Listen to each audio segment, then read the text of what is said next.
وأشهد أن لا إله إلا الله وحده لا شريك له وأشهد أن محمدا عبده ورسوله أما بعد فإن خير الحديث كتاب الله وخير الهدي هدي محمد صلى الله عليه وسلم وشر الأمور محدثاتها وكل محدثة بدعة وكل بدعة ضلالة وكل ضلالة في النار.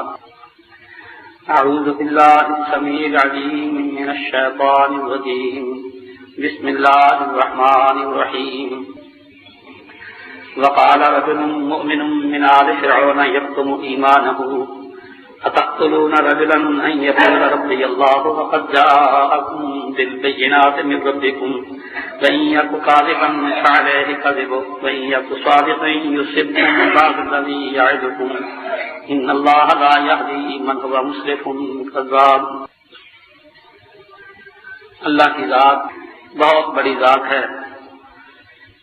اسی نے اس ساری کائنات کو پیدا کیا ہے. اب آسمان ہمارے سامنے ہے, زمین ہمارے سامنے ہے, اور یہ کتنی بڑی بڑی مخلوقیں ہیں. اور پھر صرف یہ نہیں بلکہ جو آسمان ہمیں نظر نہیں آ رہے اور پھر اس کے اوپر عرش, ان کا تو انسان تصور ہی نہیں کر سکتا.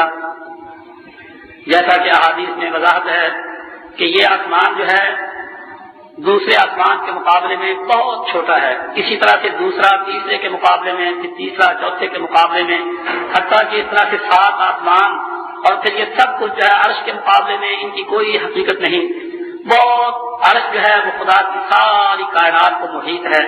اسی لیے اللہ تعالیٰ قرآن مجید میں بار بار ان بڑی بڑی چیزوں کا ذکر فرماتے ہیں تاکہ انسان کو اپنی چھوٹائی کا اندازہ ہو جائے کہ میں کتنا چھوٹا ہوں اور کتنا بے حقیقت ہوں. اللہ احکم الحاکمین بھی ہے, بڑا بھی وہی ہے, اور ظاہر ہے کہ جب ہر اعتبار سے وہ بڑا ہے تو احکم الحاکمین بھی وہی ہے. اب اس کی حکومت کو ماننا, اس پر ایمان لانا, یہ ہمارے لیے کتنا ضروری ہے. ایک تو اس اعتبار سے بھی کہ اس سے بڑا کوئی بادشاہ نہیں, اور ایک اس اعتبار سے بھی کہ ہم اس کے محتاج ہیں. اس کے بغیر ایک آن ہمارا گزارا نہیں ہو سکتا. اللہ کا نام قیوم ہے. قیوم کے معنی یہ ہے کہ ہر چیز اس کے ساتھ قائم ہے. اور اللہ نے قرآن مجید میں فرمایا بھی ہے ان اللہ یمسک السماوات والارض ان تزولا. اللہ نے آسمانوں کو اور زمین کو تھام رکھا ہے اس سے کہ وہ گر جائیں, وہ اپنے مقام سے ہٹ جائیں. اللہ نے ہی ان کو روک رکھا ہے. بھلا ان ذالتا, اگر یہ اپنے مقام سے ہٹ جائیں آسمان اور زمین, تو پھر کون ہے جو ان کو روک لے, ان کو تھام لے؟ تو اللہ ہی کی ذات ہے جس کے سہارے ہم قائم ہیں. لیکن انسان کی یہ بدبختی ہے کہ وہ اللہ کی طرف سے بالکل صرف نظر کیے ہوئے ہے, اللہ کی طرف سے وہ آنکھیں پھیرے ہوئے ہے, اور ہمیشہ وہ اپنی دنیا, اپنا پیٹ, یہ دنیا کی زندگی, اس کا خیال, اور یہ قطعاً خیال نہیں آتا کہ اللہ کتنا بڑا ہے اور سب کچھ ہمارا اس کے قبضے میں ہے, ہمیں اس کی طرف توجہ دینی چاہیے. اور قرآن مجید میں اسی لیے اللہ عز و جل نے فرمایا فَأَمَّا مَنْ طَغَىٰ وَآثَرَ الْحَيَاةَ الدُّنْيَا فَإِنَّ الْجَحِيمَ هِيَ الْمَأْوَىٰ. جس آدمی نے اللہ کا حکم نہ مانا اور دنیا کی زندگی کو اس نے آخرت پر ترجیح دی, اس کا ٹھکانہ جہنم ہے. اب یہ جتنی ذات وہ بڑی ہے اس کے اعتبار سے اس کی گرفت اور اس کی سختی, اس کا عذاب جو ہے وہ بھی بڑا ہے. کتنے بڑے حاکم کی بات نہ مانی جائے, اس کے حکم کو انسان ٹھکرا دے, اور ہم کیا حقیقت رکھتے ہیں, لیکن کس قدر افسوس ہے کہ اللہ کے احکام کو ہم ٹھکراتے ہیں. کتنی دنیا غافل ہے جنہیں کوئی پرواہ نہیں ہے کہ اللہ کے کیا احکامات ہیں, اور ہم ان کو تیر کے پیچھے ڈالے ہوئے ہیں. آخر جب وہ وقت آئے گا کہ خدا سامنے کھڑا کر کے ہم سے پوچھے گا کہ تم نے میرے حکموں کو کیوں نہیں مانا, تو انسان کیا جواب دے گا؟ یہ وہ سوال ہے جو انسان کو مسلمان کرتا ہے. انسان کو یہ بات یاد رکھنی چاہیے کہ اللہ تعالیٰ نے فرمایا اَيَحْسَبُ الْإِنسَانُ أَن يُتْرَكَ سُدًى. کیا انسان کا یہ خیال ہے کہ میں اسے چھوڑ دوں گا بیکار ہی, میں اس سے پوچھوں گا نہیں جو اتنی روزی دیتا ہے, جس نے یہ زندگی دی ہے. اب دیکھو جوانی ہے, انسان کس طرح سے اپنا پھرتا, کاروبار کرتا, عیش و عشرت کرتا اور دنیا کی نعمتوں سے معذور ہوتا ہے, تو آخر اللہ اس سے پوچھے گا نہیں کہ اے بندے میں نے تجھے یہ سب کچھ دیا, تو نے کیا کیا؟ وہ وقت بڑا ہی سخت وقت ہوگا جب انسان خدا کے سامنے کھڑا ان چیزوں کی جواب دہی کرے گا. اللہ اس سے سوال کرے گا کہ تو نے میرے حکم آتے تھے تو تو نے ان کو کیوں قبول نہ کیا؟ اور میرے بھائیوں سارے پیغمبر دنیا میں یہی بات سناتے گئے. پیغمبر دنیا میں آئے ہی اس عہد کو یاد کروانے کے لیے تھے. اللہ تعالیٰ نے حدیث میں آتا ہے کہ آدم علیہ السلام کو پیدا کیا اور ان کی پشت سے جتنی بھی اولاد ہونے والی تھی آخری انسان تک اللہ تعالیٰ نے سب کو باہر نکالا.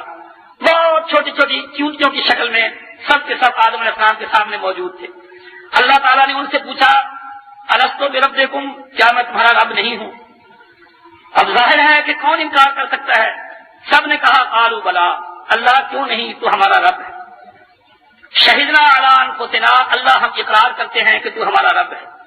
اللہ تعالیٰ نے یہ عہد لیا اور اس کے بعد پھر اب ہم بھول گئے. دنیا میں ہمیں بھیج دیا کہ ہم نے اللہ سے عہد کیا تھا. اللہ نے کہا کوئی بڑی بات نہیں، انسان ہے بھول جاتا ہے. اللہ نے یاد کروانے کے لیے پیغمبر بھیجے، اللہ نے یاد کروانے کے لیے کتابیں بھیجی. اب جو آدمی اللہ کے یاد کروانے پر بھی نہ کرے، یاد نہ لائے اور ہوش میں نہ آئے، خبردار نہ ہو اور خدا کو رب نہ مانے، اب اس کے بعد کوئی جواب نہیں. خدا پوچھے گا کہ میں نے تجھ سے پوچھا تھا کیا میں تیرا رب نہیں ہوں؟ اللہ نے جب یہ سب آدمی کو پیدا کرتے ہی یہ اقرار کروا لیا اور پھر اس کی یاد دہانی میں پیغمبر بھیج دیے اور کتابیں بھیج دی. اب قیامت کے دن خدا جا کر جب یہ پوچھے گا کہ اے بندے سنا، عہد تو نے کیا، تیرا عذر ہو سکتا تھا یا اللہ میں بھول گیا، میں نے پیغمبروں کے ذریعے اس کی یاد دہانی کروائی، کتابیں تیرے پاس بھیجی، تو نے پھر یاد نہ کیا. اب بتائیے کیا عذر ہے جو آدمی کر سکتا ہے؟ یہ چیز یعنی فرق جو ہے اسلام کا یا ایمان کا اسی سے واضح ہوتا ہے کہ جو اللہ کی طرف سے غافل ہے وہ مسلمان نہیں ہے، اور جسے یاد ہے اللہ اور وہ اپنی عملی زندگی میں اللہ کو کبھی نہیں بھولتا، کبھی اس کی نافرمانی نہیں کرتا، سمجھو کہ اس کا ایمان زندہ ہے اور وہ مسلمان ہے. دنیا میں پیغمبر آتے رہے اور ان کی ٹکر کافروں کے ساتھ یہی رہی. پیغمبروں نے کافروں کو جگایا کہ اس دنیا کی یہ جو عیش و عشرت کی زندگی ہے اس میں تم سو نہ جاؤ، اس میں غافل نہ ہو جاؤ، اللہ کو یاد کرو. پیغمبروں کے واقعات ہمارے سامنے ہیں کہ کس طرح سے پیغمبروں کے ساتھ مقابلے ہوئے، پیغمبروں نے ماریں کھائیں، بڑی بڑی تکلیفیں اٹھائیں. کون سا پیغمبر ہے وَلَقَدْ حَمَّتْ كُلُّ أُمَّةٍ بِرَسُولِهِمْ لِيَأْخُذُوهُ وَجَادَلُوا بِالْبَاطِلِ، ہر امت نے یہ کوشش کی کہ اپنے رسول کو پکڑ لیں، اس کو قتل کر دیں، اس کو مار دیں. یہ ہمیں کیوں جگا رہا ہے؟ جیسے اب باپ بچے کو جگاتا ہے کہ بیٹا اٹھ صبح کو، بچہ کب پسند کرتا ہے کہ مجھے میری پیاری نیند سے کوئی اٹھائے، لیکن جو ہمدرد ہے وہ لازمی اٹھائے گا کہ اگر یہ اٹھے گا تو اپنی تیاری کر لے گا، نہائے گا، نماز پڑھے گا، جہاں اس کو جانا ہے، اسکول جانا ہے یا اپنی ڈیوٹی پہ جانا ہے، یہ تیار ہو جائے گا. لیکن جگانے والا جو ہے اچھا نہیں لگتا. اب جب وہ جاگ جاتا ہے پھر وہ خوش ہوتا ہے کہ میں وقت پر جاگ پڑا، میں نے اپنی تیاری کر لی اور میرا باپ میرا بڑا خیر خواہ تھا جس نے مجھے جگا دیا، ورنہ اگر مجھے وہ نہ جگاتا میرے کتنے نقصانات ہوتے، کتنے میرے کام خراب ہو جاتے. بعد میں انسان کو احساس ہوتا ہے لیکن اس وقت جگانے والا اچھا نہیں لگتا. پیغمبر بھی لوگوں کو اچھے نہیں لگے. پیغمبروں نے لوگوں کو اس دنیا کی جو ایک غفلت کی نیند ہے اس سے جگایا، لیکن ہمیشہ ٹکر ہوئی. ہمارے نبی محمد صلی اللہ علیہ وسلم نے آپ کو معلوم ہے کتنی تکلیفیں اٹھائیں، کافروں نے آپ کے ساتھ کتنی سختی کی. کیا چکر تھا؟ کوئی کھانے پینے کا چکر نہیں تھا، کوئی لالچ نہیں تھا، صرف ایک یہی بات تھی کہ لوگوں میں تمہارے فائدے کے لیے آیا ہوں. چنانچہ آپ نے اپنی قوم کو جمع کیا اور ان سے یہ کہا کہ تم نے مجھے کبھی جھوٹ بولتے دیکھا ہے؟ سب نے کہا کہ نہیں، آپ نے کبھی جھوٹ نہیں بولا. تو پھر آپ نے فرمایا کہ جب تم مجھ پر اعتماد کرتے ہو میں تمہیں آنے والے خطرات سے خبردار کرتا ہوں، ہوشیار کرتا ہوں، لہذا سنبھل جاؤ. لوگوں نے کہا ہے پاگل، یعنی اس کا دماغ خراب ہو گیا ہے جو ہمیں ان اپنے سلسلوں سے ہٹا کر ایک ایسی چیز کی طرف جو کہ غیر مری ہے، نظر کوئی نہیں آتی، کوئی سلسلہ نہیں، کوئی کچھ نہیں، یہ ہمیں کدھر لگا رہا. ان کو یہ بات پسند نہ آئی، چنانچہ انہوں نے بھی حضور کے ساتھ کوئی اچھا سلوک نہ کیا. پھر اس کے بعد آپ پچھلے نبیوں کی طرف چلے جائیں. ابراہیم علیہ السلام کی باپ سے یہی قسم رہی، مستقل ان کی یہی جنگ رہی. اللہ اکبر. ابراہیم علیہ السلام کے لفظ کیا پیارے ہیں، یا ابت لم تعبد ما لا يسمع ولا يبصر ولا يغني عنك شيئا. ابا اسے کیوں بلاتا ہے جو نہ سن سکے، نہ دیکھ سکے، نہ تجھے کوئی فائدہ پہنچا سکے؟ تو ان کے پیچھے پڑا ہوا ہے اور اس زندہ خدا کو تو نے چھوڑ رکھا ہے. اللہ اکبر. اس سے دیکھیے یہ بات بھی واضح ہو گئی کہ پکارنا اسے چاہیے جو کوئی فائدہ پہنچا سکے، پکارنا اس کو چاہیے جسے پتہ لگ جائے، جو سن سکے، جو دیکھ سکے. دیکھیے ابراہیم علیہ السلام بنیادی اصول، یا ابا تو کیوں اس کی عبادت کرتا ہے؟ مالا یسمع ولا یبصر، جو نہ سنے اور نہ دیکھے، ولا یغنی عنک شیئا، اور کوئی فائدہ تجھے نہ پہنچا سکے۔ اب ہم جو مزاروں پر جاتے ہیں، کوئی پاک پٹن جا رہا ہے، کوئی سنورے جا رہا ہے، کوئی اجمیر جا رہا ہے، کوئی کہیں جا رہا ہے، کوئی کہیں جا رہا ہے، آپ وہاں چلے جائیں، بالکل یہی جملہ ابراہیم علیہ السلام والا وہاں دہرائیں، وہاں پڑھیں، تو آپ کو ایک حقیقت نظر آئے گی کہ اگرچہ وہ پتھروں کے بتوں کو سامنے کھڑا کر کے ان کو پکارتے تھے، لیکن کیا سمجھتے تھے کہ یہ فلاں بزرگ کا بت ہے، یہ فلاں پیغمبر کا بت ہے۔ ہندوؤں کے ہاں آپ بھی چلے جائیں، ان کے وہ بت جو ہیں، یہ فلاں دیوی ہے، یہ فلاں دیوتا ہے، ان سے مرادیں مانگتے ہیں، ان سے اپنی ضرورتیں پوری کرتے ہیں۔ ابراہیم علیہ السلام نے کہا، ارے کیوں ایسے کو پکارتے ہو، اس کی عبادت کرتے ہو جو نہ سن سکے، نہ دیکھ سکے، نہ تمہیں کچھ فائدہ پہنچا سکے۔ اب قبر والے کے پاس جا کر کوئی آدمی کہتا ہے میرا یہ کام کر دے، میرا یہ کام کر دے، تو ابراہیم علیہ السلام کی زبان میں، ارے تجھے یقین ہے کہ یہ سن رہا ہے، تجھے یقین ہے کہ یہ دیکھ رہا ہے، اور جو خود مر چکا ہے گھر والوں نے اس کو مردہ سمجھ کر دفن کیا ہے، تو اس سے کہہ رہا ہے کہ میرے کام کر دے۔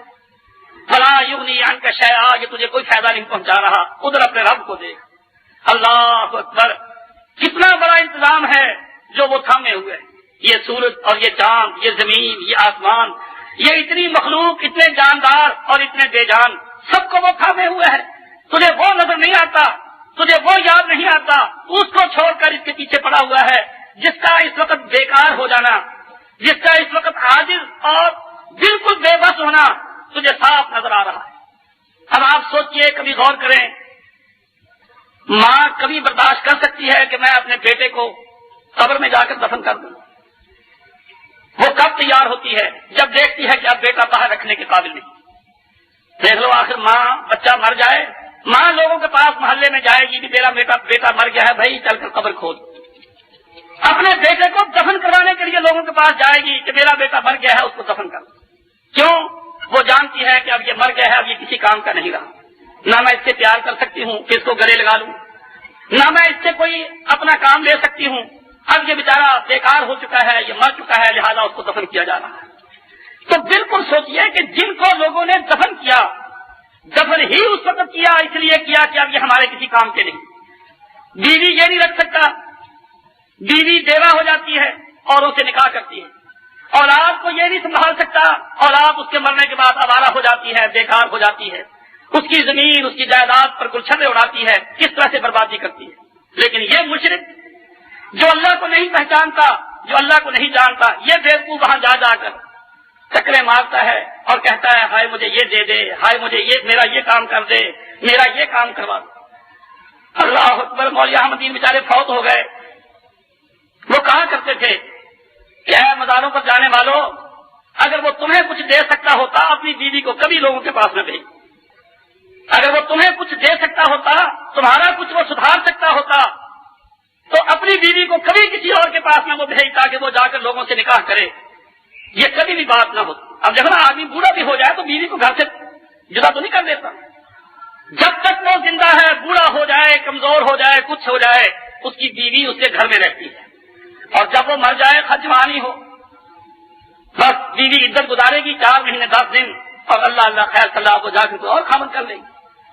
تو اللہ تعالیٰ فرماتے ہیں کہ دنیا کے معبود جن کو تم پکارتے ہو وہ بیچارے عاجز ہیں، وہ زندہ تھے تو مجھ سے مانگتے تھے۔ اللہ اکبر، اب آپ سوچئے کون سا پیغمبر ہے جو خدا سے نہیں مانگتا تھا؟ کون سا پیغمبر ہے جو خدا سے نہیں مانگتا تھا؟ کون سا ولی ہے جو خدا سے نہیں مانگتا تھا؟ رو رو کر خدا سے مانگتے تھے کہ یا اللہ تو دینے والا ہے، تیرے سوا کوئی دینے والا نہیں۔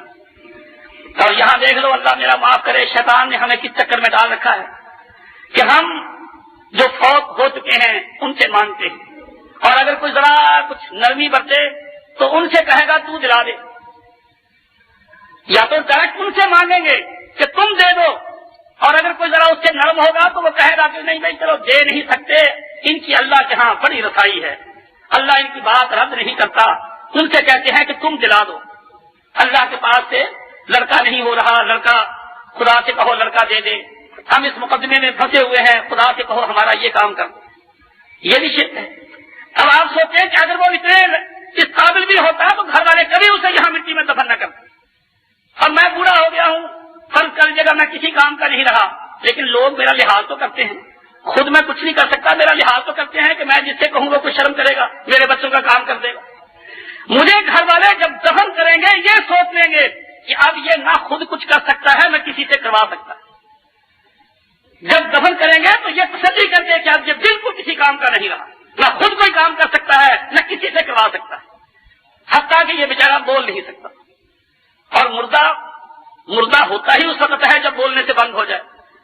کسی کا حال پوچھنے جاؤ، بھائی اس کا کیا حال ہے، بھائی کمزوری بڑی ہے، آہستہ آہستہ بولتا ہے، اور جب مر جاتا ہے تو بولنا بالکل بند، پھر نہیں بولتا، دیکھ نہیں سکتا، بول نہیں سکتا، سن نہیں سکتا، کروٹ تک نہیں لے سکتا، کوئی حرکت نہیں کر سکتا، بلکہ پتہ کیسے لگتا ہے؟ آخری حالت میں ہو، ڈاکٹر کو لے آئیں، حکیم کو لے آئیں، آتے ہی وہ نبض دیکھتا ہے کہ چلو اگر کمزوری میں یہ ٹانگ نہیں ہلا سکتا، ہاتھ نہیں ہلا سکتا، بول نہیں سکتا، نبض تو دیکھو۔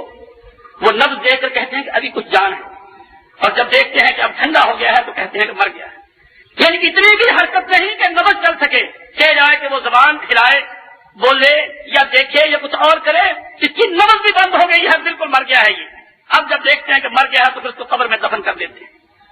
اب آپ اندازہ کریں انسانوں کی جھٹائی کا، کہاں وہ زندہ خدا جو حی بھی ہے قیوم بھی ہے، زندہ ہے، ساری کائنات اس کے سہارے زندہ ہے، اتنا زبردست خدا، اس کو چھوڑ کر لوگوں نے کس کے پیچھے پڑ گئے؟ ان کے پیچھے کہ جن کو خدا نے پیدا کیا، زندگی بھی ختم ہو گئی، اب وہ مردہ ہو گئے، بیکار ہو گئے، اب ان میں کوئی کسی قسم کی سکت اور طاقت باقی نہیں رہی، حتیٰ کہ ان کے گھر والوں نے ان کو مٹی میں دفن کر دیا۔ اللہ اکبر۔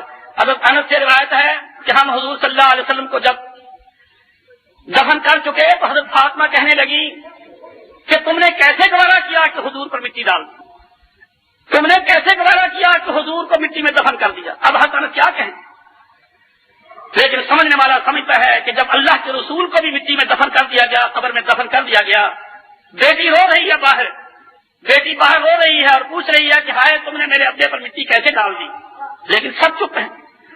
ایک وہ وقت ہے کہ حضور صلی اللہ علیہ وسلم نماز پڑھ رہے ہیں، کافروں کو یعنی بیت اللہ میں کافروں کو شرارت سوجی کہ بھئی اس کو ذرا تنگ کریں، کہ بھئی فلاں جگہ جو ہے انہوں نے کافروں نے یہ اونٹ مارا ہے، اور اس کے بعد وہاں اس کا سارا وہ غلاظت وغیرہ پڑا ہے، اوجری بھی نہیں پڑی ہے، وہ اٹھا کر لاؤ کس طرح سے گئے، اس کو اٹھا لائے۔ حضور نماز پڑھ رہے تھے، جب سجدے میں گئے لا کر اوجری اوپر رکھ، آپ کو پریشان کرنے کے لیے، تنگ کرنے کے لیے کہ یہ نماز پڑھ رہا ہے اور گندگی اور غلاظت اس پر ڈالے، اوجری لا کر اوپر رکھ۔ ایک وقت ایک بدبخت نے یہ دیکھا کہ آپ سجدے میں پڑے ہوئے ہیں، عقبہ آیا، اس نے اپنی چادر کو بٹا دیا اور رسی کی شکل بنا لی اور آپ کے گلے میں ڈال دی۔ اب حضرت عبداللہ بن مسعود کہتے ہیں کافر بہت اکٹھے ہو گئے،